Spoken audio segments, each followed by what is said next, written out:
After high school, my parents tossed me to the mob to pay off a debt. "Sweetheart, get lost," he told me. 3 men were kneeling in front of us. I didn't even look up. I mumbled, "Get lost."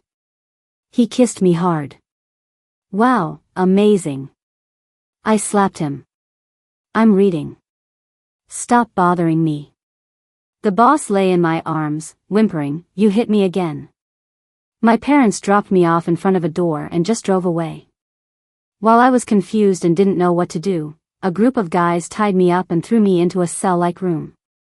They didn't feed me for 2 days. The second night, a handsome guy in a sleeveless shirt walked in. I immediately threw myself at him, crying, "Please, save me.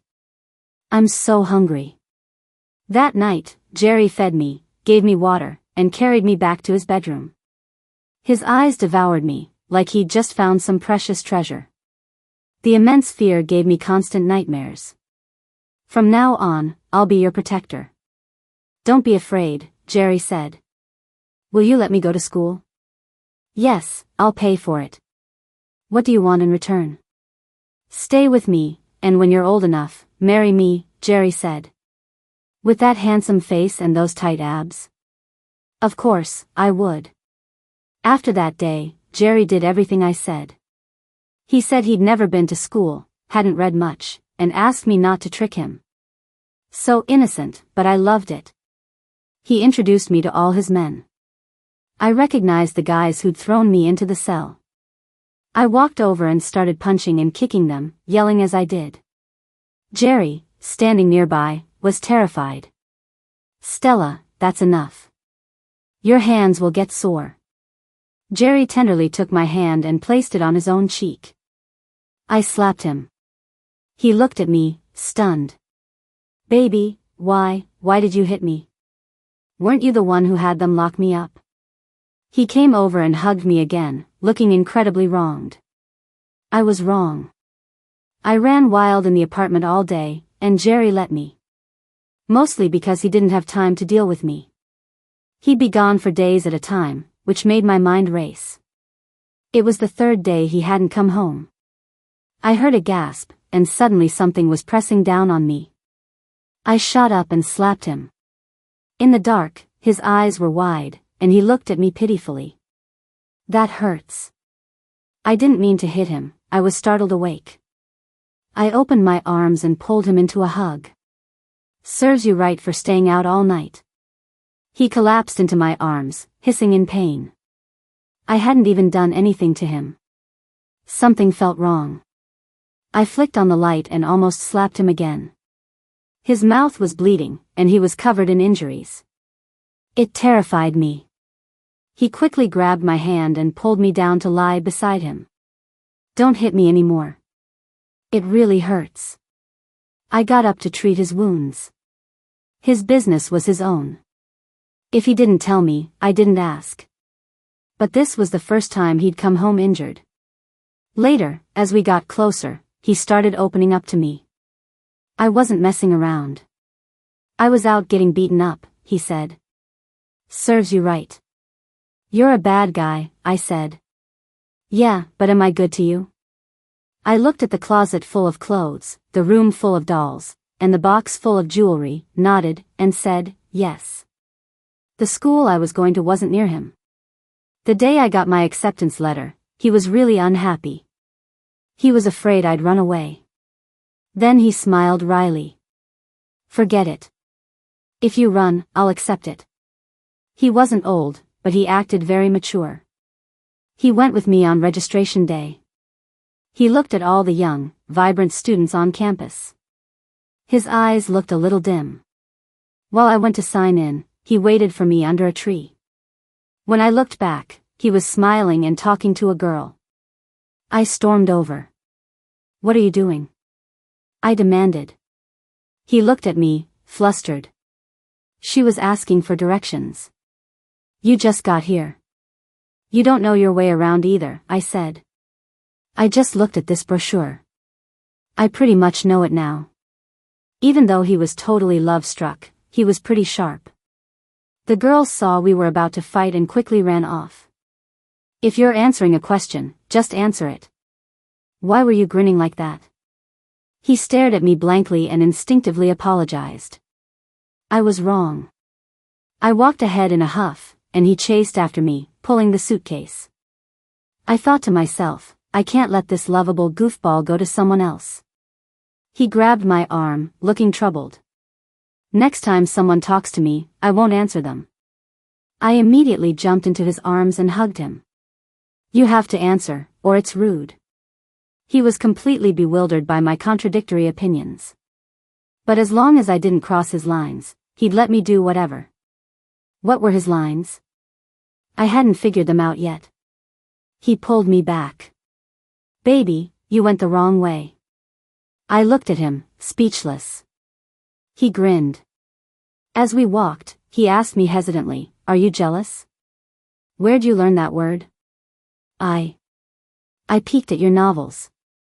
I happily swung his hand. You don't have to peek. You can read them openly.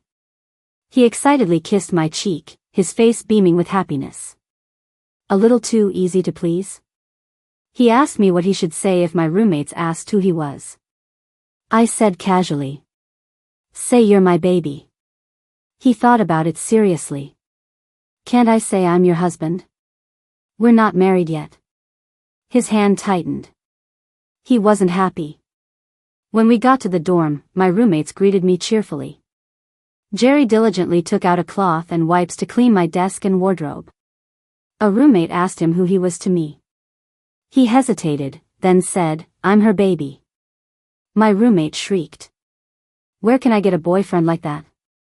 Jerry, his ears red, leaned close to me. Baby, what's a boyfriend? By the way, I was the one who taught him the word baby. It's what you call someone before you're married. He immediately turned around and said to my roommate. I'm her boyfriend. After saying that, as if gathering courage, he added. Can I get your contact info? To help me look after Stella. I immediately went over and grabbed him. What are you doing? But my roommate had already run over to add him on her socials. After casually dropping off our stuff, he took me out to buy things we needed.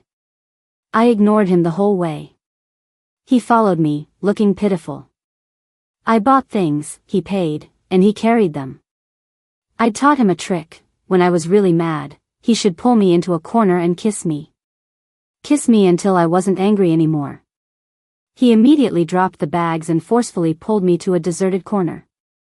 I tried to push him away, but he wouldn't let go. He held the back of my neck and kissed me. Then asked, still mad? I glared at him, and he did it again. Several times, until I melted in his arms and said, Stop, I'm not angry anymore. Stella, can you tell me what I did wrong? Don't add strange women on your socials. I'll get jealous. He even had a counter-argument. Strange women? Aren't they your roommates? My anger flared up again, and he wrapped his arm around my waist and started again. Okay, I'll listen to you. I'll delete them then. I really wanted to punch him. Not now. But don't add anyone else in the future, and don't delete chat histories. I'm going to check up on you. He let go of me and said, okay. That night, we stayed in a hotel, which cost a lot. When he brought me here, we flew. He even wanted to buy first-class tickets, saying he had a lot of savings. We can't spend like that. We'll spend on what's necessary, but not on what isn't. Everything spent on you is necessary, he said. After my shower, I saw him come out, his hair wet. I grabbed the hairdryer and dried his hair for him. After all, we'd been together for 3 months, and he spoiled me so much. I couldn't bear to be apart from him suddenly. As I was drying his hair, he started crying. I asked what was wrong. Why are you suddenly drying my hair? I just felt like it. You're suddenly being so nice to me. It feels like you're going to leave me. This suddenly made my heart ache. I raised my hand and slapped him. Some guys don't want candy, they want a slap. He clutched his face in pain and didn't say anything. It's September now. There's a 7-day break in October. I'll come back and stay with you. He immediately and obediently said okay. He took the train back by himself. No matter how I tried to persuade him, he wouldn't listen. It seemed like he didn't know how to love himself. I missed him so much every day. I wanted to hit someone, but I couldn't slap my roommates. On video calls, he'd ask if I missed him. I'd say, "I miss hitting you," and he'd smile shyly. He said that counted as missing him. But most of the time, he was very busy. The start of the semester was hectic, and I gradually got used to him not being around. October came quickly. He didn't want me to go back. "What, did you find someone else back home?" He looked at me angrily. "Can you not slander me?" "Whatever." I hung up.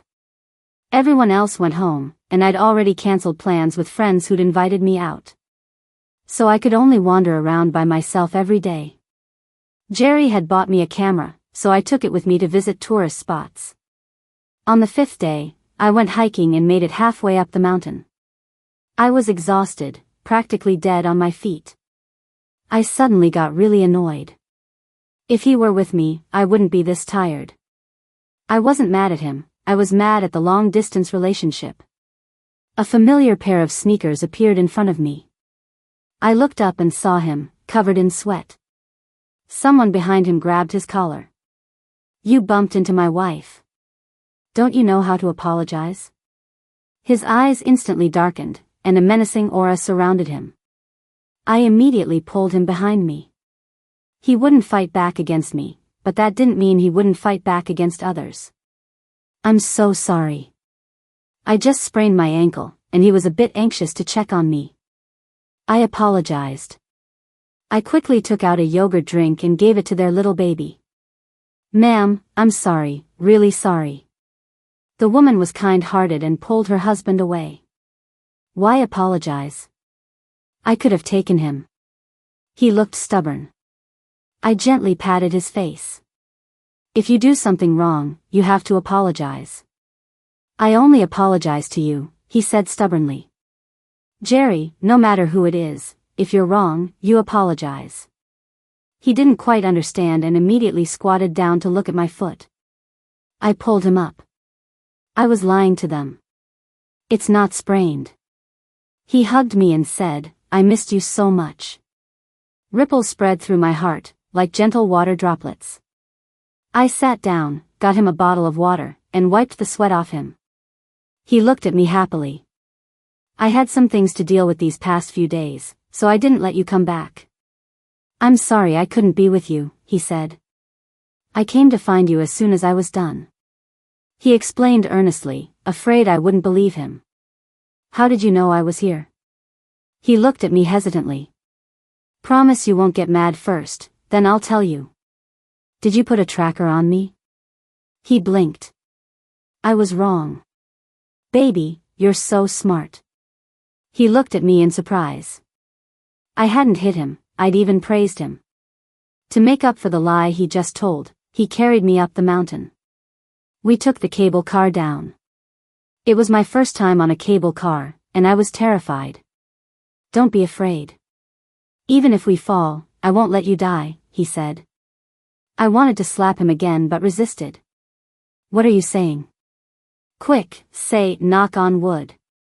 He didn't understand what he'd said wrong and looked at me innocently. Knock on wood. That evening, we went back to the hotel together. He said he could stay with me longer this time. "You don't have to go fight anymore?" I asked him. He was quiet for a moment. "Stella, do you think I'm dirty?" My eyes widened. "Were you messing around with other women?" He immediately looked a bit puffed up with indignation. "No. I mean, do you think I'm dirty because I've been in the mob?" "Well, have you done anything to hurt people?" His hair had gotten a bit long, partially obscuring his eyes, so I couldn't read his expression. "Let's not talk about this." He hugged me and lay down. "I have a brother, an entrepreneur," he said out of the blue. It was also the first time he'd mentioned his family to me. "You have a brother?" Yeah. My family's gone, just my brother, he said. The money I spend on you is clean. My brother gave it to me. Your parents. I hesitated to ask, afraid of bringing up something painful. He spoke first. My parents sacrificed themselves. The people in my family don't know I have a brother. Don't tell anyone. I mumbled an not quite understanding. My brother is really smart, handsome, rich, and mentally healthy. If I die someday, go find him. He'll take good care of you. You have such a fiery temper, I'm afraid other men won't cherish you. My brother. He'll make you happy. I sat up immediately. What are you talking about? I don't understand. What's all this about dying? Are you trying to give me to your brother? He looked at me with his clear eyes, saying nothing. I felt a vague sense of unease. Are you tired of me? How could I be? He pulled me into his arms. I always feel like I'm not good enough for you. My heart ached a little. Don't say that. I won't hit you anymore. He looked a little nervous. Why won't you hit me anymore? Did I make you angry again? I hooked my finger in his collar and leaned down to kiss him. I'll love you properly. He lay in my arms. No, you still have to hit me. You look beautiful when you're hitting someone. I paused for a second. I planned to take him to see a doctor another day. In the morning, he woke up early, ordered takeout, and then woke me. I was lying on my side at the edge of the bed. When I opened my eyes, he was right in front of me, squatting down to be at eye level. He gently tapped my nose. Get up and eat. It's already noon. He grinned at me. I reached out and touched his face. Jerry, why are you so good to me? Because I love you, he said bluntly. I looked into his eyes again and again. He didn't seem to be lying. I fell off the bed, and he caught me steadily, then carried me to wash up. After eating, it was almost time to check out. How long should we extend for? I asked him. We're not extending, he said. Didn't you say you'd stay with me for a long time? I asked, confused. Let's buy a house, make our own home. I don't like hotels, he said. I walked over and tugged his cheek. This is a big city.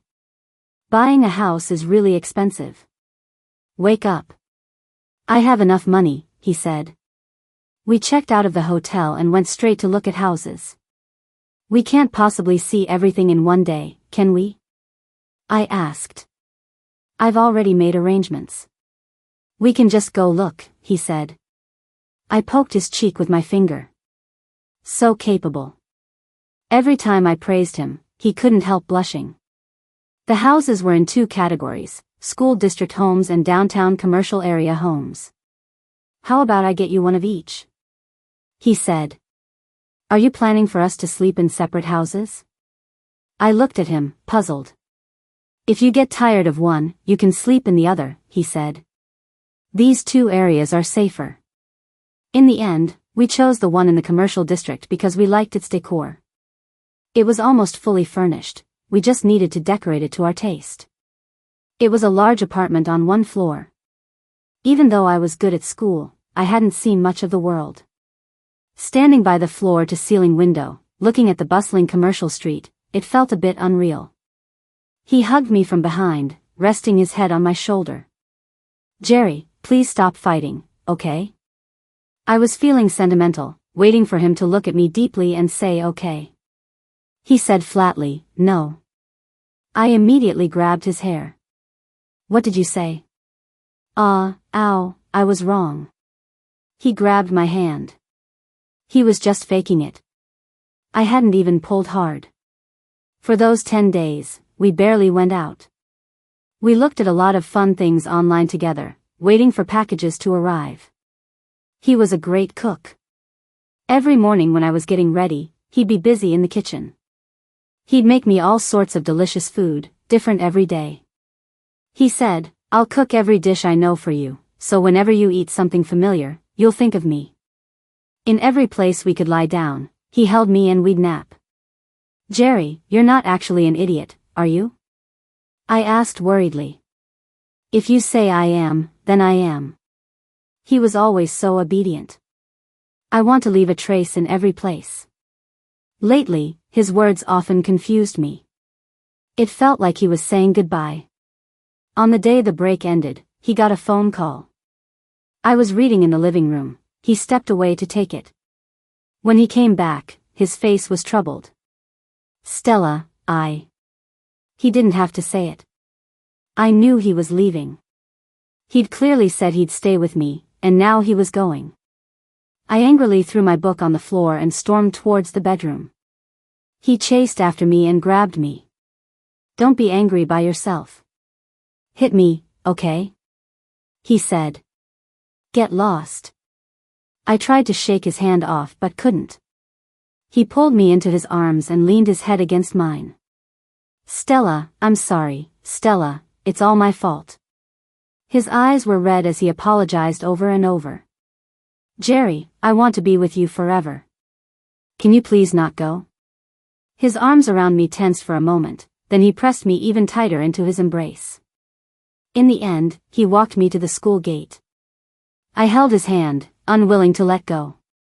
I had a strange feeling in my heart that he wouldn't come back. Promise me you'll come see me again.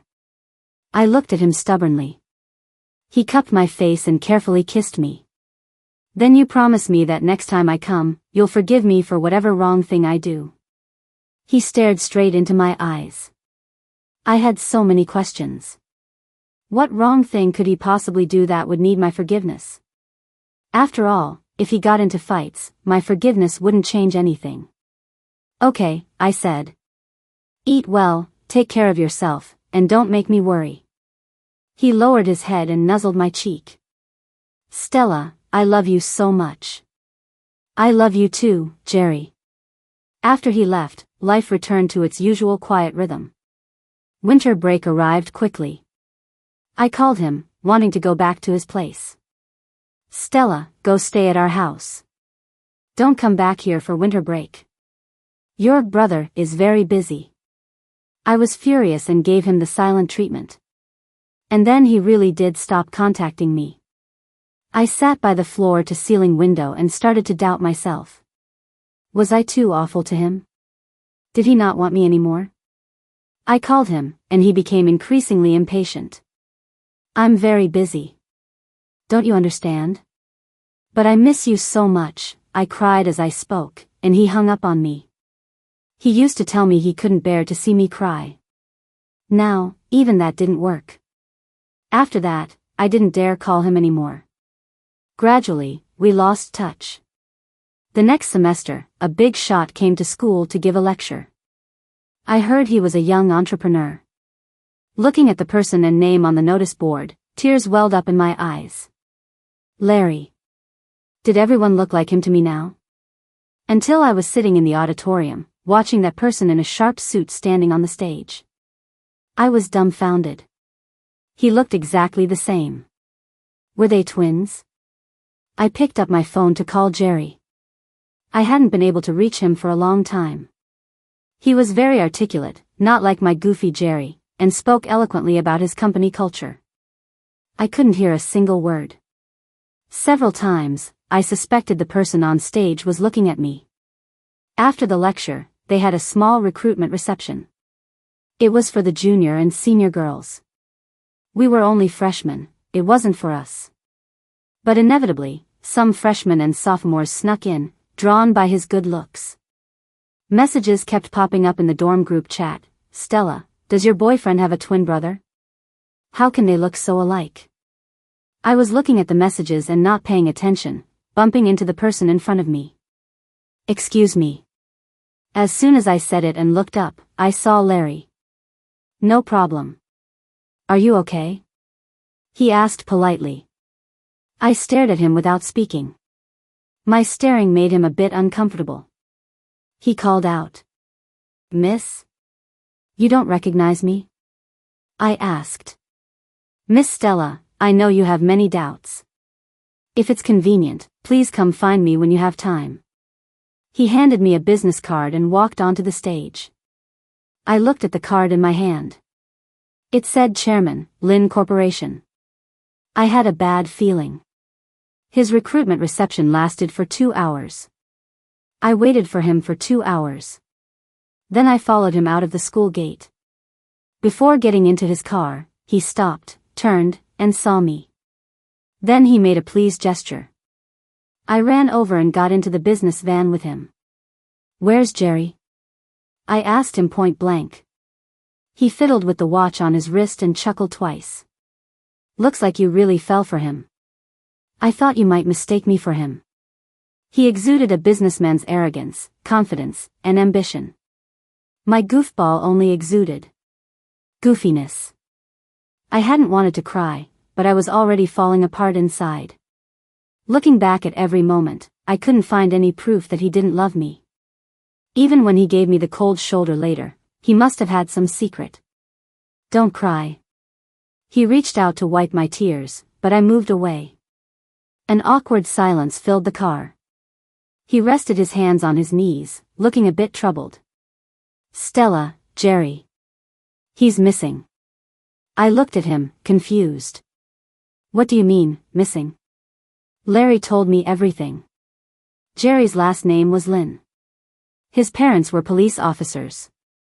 He was Larry's twin, born a few minutes later. He was very playful as a child, and his parents couldn't control him. One time, he stayed out very late, and his parents went looking for him. After they left the house, they ran into criminals who held a grudge against them because of a case. Those people had only intended to teach them a lesson, but a knife struck a vital spot.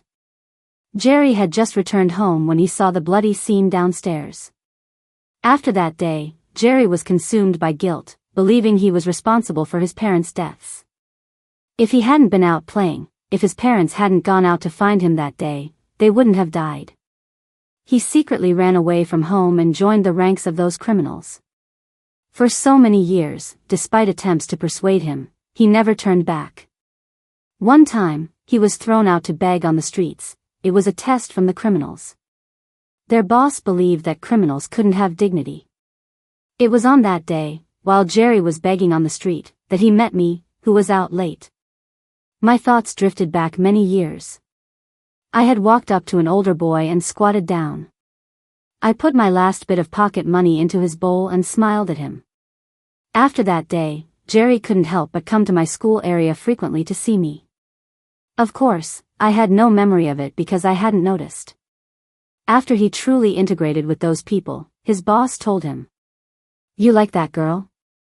I'll get her for you." He originally thought his plan was flawless, that a few casual glances wouldn't affect me. But the boss had always had people tailing him. So when my parents couldn't pay their debt, their boss suggested giving me to him. His boss gave me to him. At first, he could accept it. After all, I was unhappy in my original family, so he just wanted to find ways to be good to me. He always felt very guilty towards me. He was afraid that if I knew I was traded because of him, I would never speak to him again. That's why he listened to everything I said. But later, he overheard the boss wanting to play with me. He panicked, sent me to school, and never wanted me to come back. But he couldn't bear to. He still came to see me during the October break. Those 3 days he spent with me, he had shaken off his tail and hadn't told the boss he was coming to see me. After he went back, his boss started to suspect him and had someone beat him up. He began to gather evidence more quickly. The moment he finished sending the information to the police, he was discovered. The boss, in a rage, ordered him to be thrown into the sea. In the end, all the criminals were arrested, but they refused to reveal where they had thrown him. Finding him was like looking for a needle in a haystack. They didn't know if he was dead or alive. After hearing everything, my heart died. It was like an indirect way of telling me Jerry was no longer in this world. I violently grabbed Larry's collar. "You're his brother. Why didn't you stop him? I hate you. Why didn't you stop him?" I screamed until my voice was hoarse, crying until I fainted. When I woke up, I found myself in a luxury apartment. The corners of my eyes were crusty, and my eyes ached terribly. Yesterday's events felt like a dream. Tears started falling on their own again. "Sir, why didn't you dodge? She scratched you so deeply." A woman's voice came from outside. I opened the door and walked out. Larry was shirtless, having ointment applied.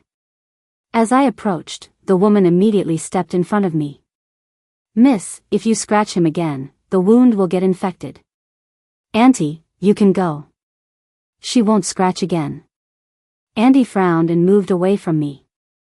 I saw the clear nail marks on his neck. "Awake?" he asked me. "Are the police still looking for him?" He shook his head. "The search area is too large. But I won't give up. I have people looking, and they'll keep looking until he's found. But we still don't know if he's dead or alive. He promised me he'd come see me again. He must still be alive." I wiped my tears with the back of my hand. From that day on, I went to lakesides and seashores every day. Standing by any body of water, I'd close my eyes, hoping that when I opened them, he would be walking towards me. Just like that time on the mountain, when I was about to give up, he appeared. But no. Never. "Jerry, I don't like playing hide and seek. I never have. I'm not good at games. Can you please stop making me search?" Time passed quickly. I became very depressed. I turned into a robot who could do nothing but study. My heart felt dead, I couldn't feel it beat. Larry said he would help me find him, so I stayed by his side for these past few years. The last time he spoke to me, he told me to take care of you. "Stella, can you please pull yourself together?" I was making everyone around me miserable, but I couldn't pull myself together. During my junior year, Larry invited me to intern at his company. I went. Every day, he would go to the mid-level terrace of the company to smoke. I could see him perfectly from my office. I often saw him and wondered what life would be like if Jerry were also here now. He would also come to work at his brother's company, and we would be colleagues. After work, we would walk home hand in hand. That house he had meticulously arranged for me in advance. It would be warmer with him there, wouldn't it? On Friday evenings, I wouldn't be cooped up at home, we'd go to the movies. Only when I thought of him did I feel alive. After graduation, Larry signed my job contract and gave me a long vacation.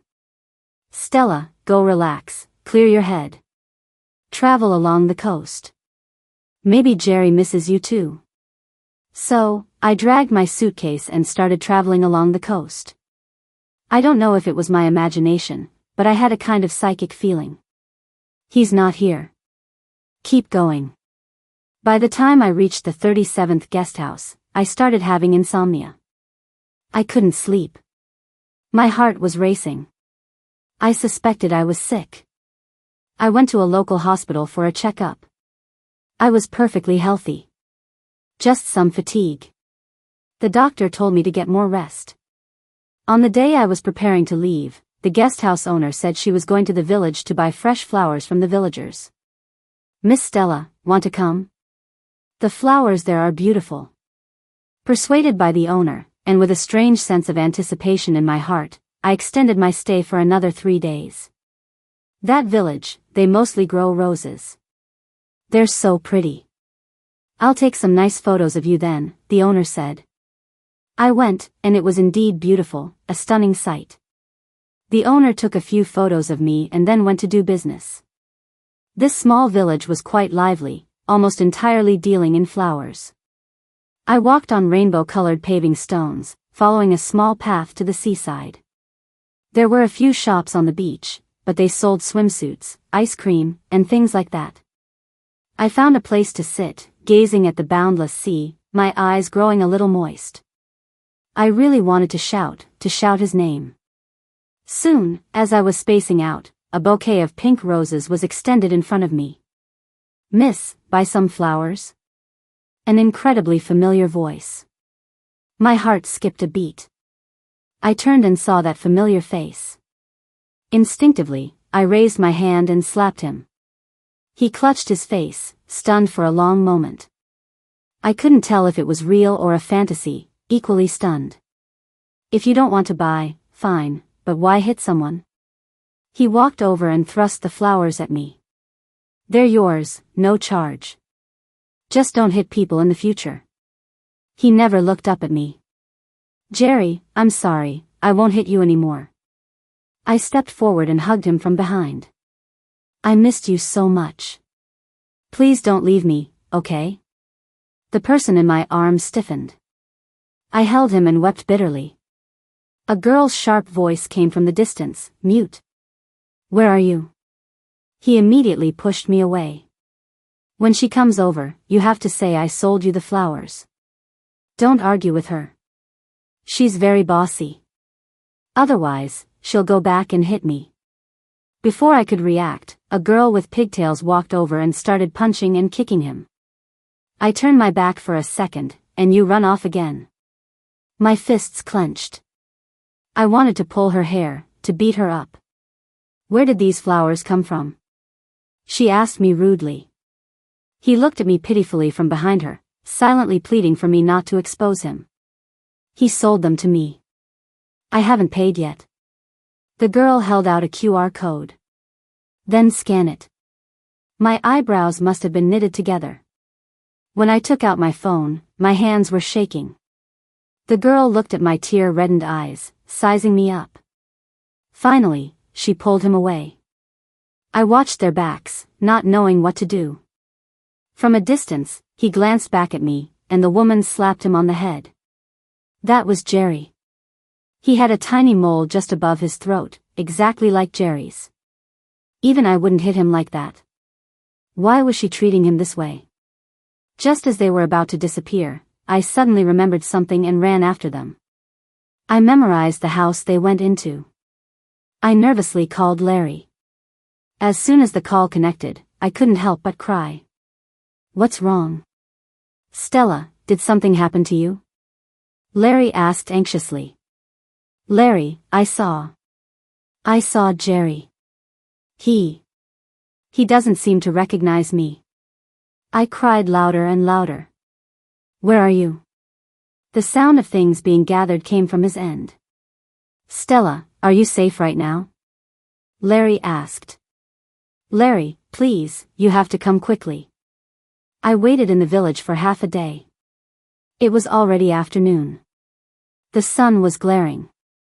Larry arrived with the police at my shared location. Are you sure? Larry asked me repeatedly. I understood his hesitation. There had been too many false alarms like this over the years. I nodded. I was sure. The house was a wooden structure. When our group entered, a family was having dinner. Jerry was holding a pot, about to put it on the table. When he saw us, the pot fell to the ground. What are you doing now? The girl I'd seen that morning was about to go hit him. The officers stopped her. We have a missing person case, and we need to check your household registration. Someone in your family resembles our missing person. Please cooperate. Rural folk, seeing police uniforms, were still a bit intimidated. The family looked at each other, afraid to speak. This gentleman, we need to take him for a DNA test. The family said nothing. Seeing Larry, they probably understood the situation. The resemblance was too strong. Jerry's eyes widened, and he frowned at Larry. Why do you look so much like me? Larry couldn't hold it together anymore. I'm your brother. Don't you recognize me? He was usually so composed, but his sudden shout was not only unseemly, it startled Jerry. And her? You don't recognize her either? Larry pointed at me and asked him. He looked at me, flustered, and said, I'm sorry. That I'm sorry made tears surge up again. Larry, calm down. It's not that simple. It's a miracle he's alive. The people he brought were his parents' former colleagues. By the time we got back to the city, it was midnight. Larry wanted to take him home and go to the hospital the next day. The officers didn't agree. Larry, let's follow procedure. You both need to calm down too. Can I hug him? I looked at Jerry and asked. The officer asked Jerry for his opinion. He glanced at me and nodded. I hugged him tightly and felt his heartbeat. He was my Jerry. After letting go, I quickly looked up and kissed him, then turned and left. As I got into the car, his gaze was still following me. I made a heart gesture at him, and he smiled. Larry, will he come back to me? I asked. Stella, he's an adult now. They'll probably ask his opinion. If he really doesn't remember, then we're strangers to him now. Let's hope for the best. I felt like crying again. Heaven will look out for you. You've been through so much. He patted my head. I couldn't sleep all night. I only drifted off into a hazy sleep as dawn approached. I had many dreams, many bad ones. I vaguely heard a sound outside. Was Larry calling me? I'd gotten drunk and passed out several times, so Larry, too worried, had asked for the passcode to my apartment. He said if anything happened to me, he wouldn't know how to face Jerry. My bedroom door opened, but I couldn't wake up. Call her name, I vaguely heard Larry's voice. Stella. The voice came from far away, gradually becoming clearer. I slowly opened my eyes and saw someone squatting by the window, looking at me gently. As I looked, my eyes welled up, and then I started wailing. Don't cry. I'm here. I'll stay with you, he said. He sat on my bed and reached out to wipe my tears. I shot up to hug him. Hiss. Damn. Larry inexplicably cursed and left the room. Since yesterday, he'd been constantly pushing his own boundaries, and now he was even swearing. I'll wait for you outside. Hurry up. It wasn't until the person in front of me reached out and tugged at my top that I realized it had ridden up. It wasn't like I was super exposed. I'd forgotten to take off my bra last night. Are you really back? My heart felt empty. He became so gentle. He hummed mm. Do you remember me? I asked again. A little. Give me some time. I'll cooperate with the treatment. I'll do whatever you say, he said. I couldn't resist wrapping my arms around his neck and kissing his lips hard. He was stunned, his face flushed, unsure how to react. I asked Larry, did he choose us himself? I wish I'd recorded it for you. He said, I think she needs me more. I was so happy. He might still need a brain scan to find out why he lost his memory. I nodded. I'll be good to you. I squeezed his arm. He looked down at me calmly. Over the next few days, he had various checkups, and the police officers took him back to that place to clarify the whole situation. I was worried and anxious again. Larry, what if he goes back and doesn't return? Stella, he has feelings for you. He said when he saw your back at the seaside, you looked familiar. Seeing you sitting there alone and sad, he really wanted to go over and hug you. The doctor also said that for his amnesia, going to familiar places more often can help with recovery. Only then did I feel much more at ease. I bought him a phone, but he wasn't very good at using it. I taught him to tap the voice message button, speak, and then release. He learned quickly. Can you still read? I asked him. I can write. He tried typing a bit, it seemed he could. Don't lose contact with me, I told him. He patted my head and said, okay, I'll listen to you. On his way back, I'd text him every half hour. He typed slowly but still replied. Get some sleep. You'll be here after a nap, I said. Okay. I'm afraid you won't be able to reach me, and I'll be scared. His message came through, and I bounced on the bed for a long time.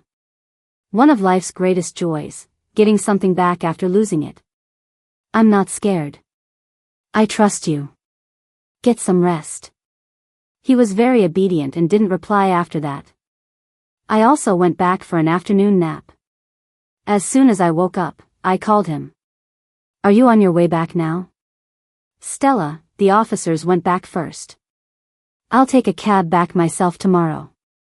My heart pounded, and I immediately choked up. Did you change your mind? No, I didn't. If I had, I wouldn't have answered your call. I'm still here. Don't be afraid. I was about to say something when I heard a familiar voice. Mute, let's talk.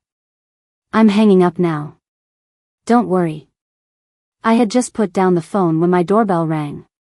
I was afraid you'd be too worried to eat. Come on, let's go get some food. Turns out, during dinner, Larry kept looking at his phone and grinning foolishly. So uncool, totally uncool. Larry, what are you laughing at? I asked curiously. I made a pact with a girl. If I found my brother, I'd be with her. Yesterday, I posted on my socials, and she contacted me. Larry, isn't that a bit unfair? Why would she wait with you for Jerry? You're holding her back. She's the one who made the pact. She's the daughter of that officer from yesterday. I told her that when I was pursuing her. So that's how it was. She grew up with us, so she's kind of like a childhood friend to Jerry too. I understood even better then. So many people had been waiting for him to come back. Before going to bed that night, I got a call. Asleep? Jerry asked me. No, I said. I was afraid you'd be overthinking and couldn't sleep, so I called you. My heart burst with joy. Don't worry. I'll buy the earliest plane ticket tomorrow morning. I'll be home before you open your eyes. It was clearly a happy moment, yet I always felt like crying. Jerry, I love you so much, I said. He paused. I feel strange. I always feel like that's my line. He didn't hang up the phone all night, and I slept soundly. When I woke up in the morning, I didn't see him. Liar. I huffily picked up my phone and found that after the call had dropped, it had reconnected half an hour ago. Jerry, I called out. Clattering sounds came from his end. Baby, I'm making breakfast. Get up and wash up. I immediately put down my phone and ran out barefoot, seeing him in the kitchen. He turned, saw me barefoot, and frowned. Go put on some shoes. My hands are full, I can't move, he said. I went over, turned his face, and kissed him. Be careful, the oil might splatter, he said, a little resigned. I went back, got dressed, washed up, and came out to a table full of food. Dishes he had made before. I looked at him, puzzled. It's still not all of it, but most of it. I haven't sorted it all out yet, he said. I looked at him with an aching heart, snuggled into his arms. Don't force yourself to remember. I'm afraid of side effects. He patted my back. Actually, yeah, I'm having a little trouble sleeping. So, before dawn, I rushed over. After eating, he came to my bedroom. His dark circles were quite prominent. Want to sleep with me for a bit? He said. Yes. I lifted the covers and slipped in. Such a familiar scent, Stella. It's the body wash you bought me. You used to use it too. I haven't changed it. He held me tightly, his breathing gradually steadying.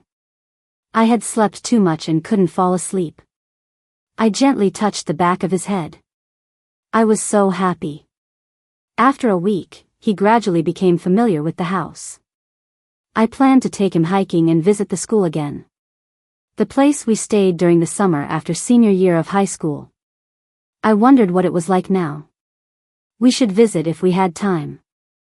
I would tell him many stories from the past every day. I have a bit of an impression, he would always say. That afternoon, someone pounded heavily on the door. Startled, I went to open it. He pressed down on my hand as I was about to open the door. In situations like this in the future, call your brother first, okay? I tilted my head to look at him. He leaned down and kissed me. With his arm around me, he opened the door. The group from the village was there. That girl pushed me aside with some force. Mute, let's go home, okay? I won't hit you anymore. This is his home. He's not going anywhere. I got agitated too. No one was taking him away from me again. He paused. Why did you push her? His eyes suddenly turned very cold. I told you, we have no relationship anymore. He used to be like that too, fierce and hostile to everyone but me. For all the years you found me, I also worked for you for that many years. Not to mention you abused me and physically assaulted me during that time. It's loyal enough of me not to sue. But you still ate and drank at our house for free. An older man shouted at him. Dad. The girl stomped her foot anxiously. We had happy memories together too, have you forgotten? She suddenly grabbed his arm. Only for you. In my heart now, there's only her. Jerry shook off her hand and pulled me closer. Give us $100,000, and we won't bother you anymore. After all, when you were injured, we took care of you. Otherwise, you might have died. All right, I'll give it to you. Larry's voice came from behind. Take the money and get lost. If you come back, I'm calling the police. Larry had also brought his assistant.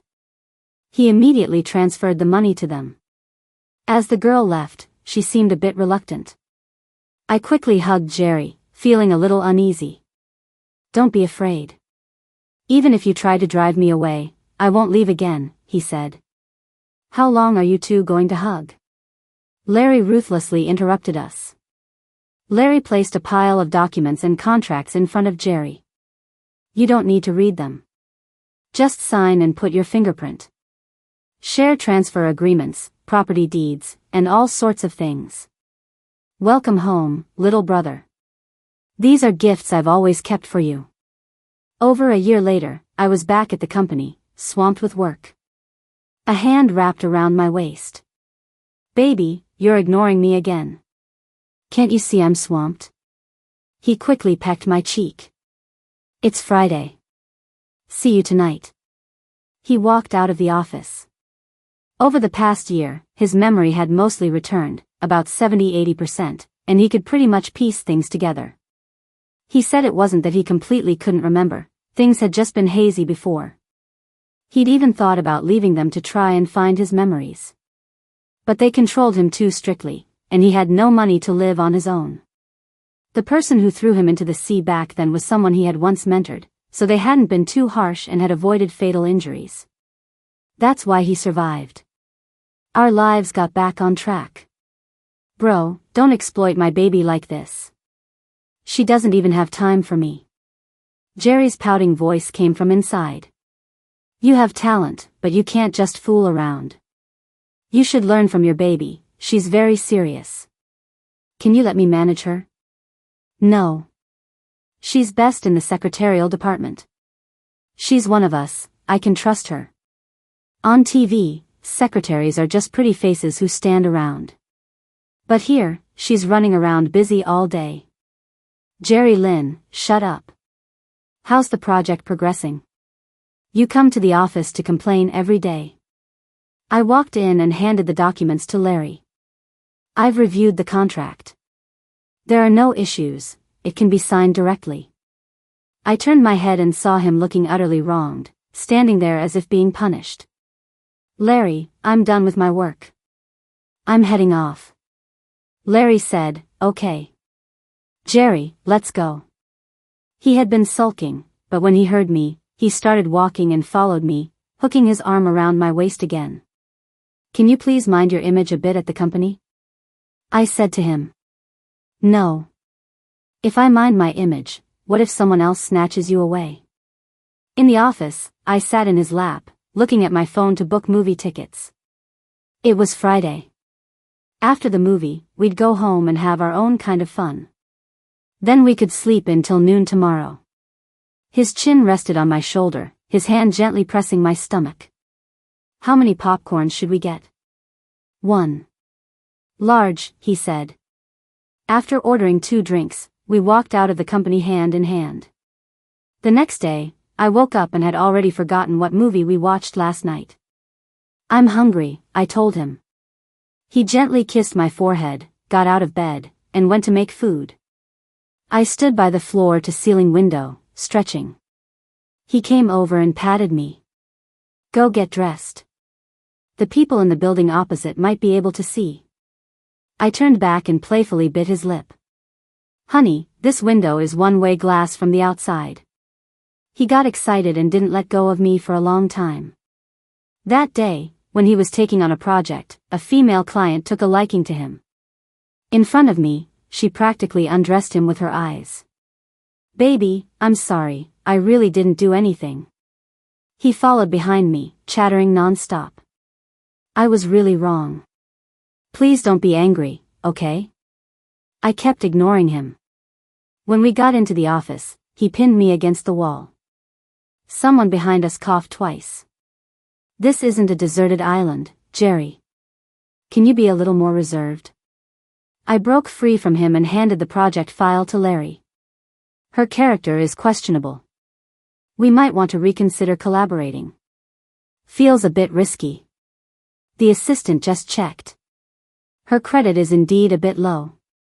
After Larry left, Jerry sidled up again. Were you just getting revenge under the guise of business? I raised an eyebrow, picked up my phone, and walked out. No. Larry also said her credit was insufficient. Can't you console me a little? He looked incredibly wronged. I touched his face. I'll give you an extra treat tonight. Because we weren't restrained, the baby came a bit unexpectedly. So my position at work was temporarily filled by someone else. I was at home, eating and binge-watching shows. Jerry would call me every half hour. He started coming home earlier and earlier. The company is already short-staffed without me. Don't leave work early. Help your brother out more. No need. He found another capable assistant. He poached his girlfriend to work for him, Jerry said, ruffling his hair in annoyance. From now on, you're under my management. He leaned over me. I'm pregnant now, Jerry. Show some decency. He straightened up and gently touched my belly. Jerry set up an ultra-soft bed for me by the floor-to-ceiling window and took leave from work with his brother to be with me during my last stage of pregnancy. One time, I woke up from a nap and saw in the mirror his loving gaze fixed on me. He hadn't noticed I was awake. I closed my eyes again, feeling reassured, and snuggled closer into his arms. I thought we would have a happy family. Just a little worried the kid would take after him and be a goofball.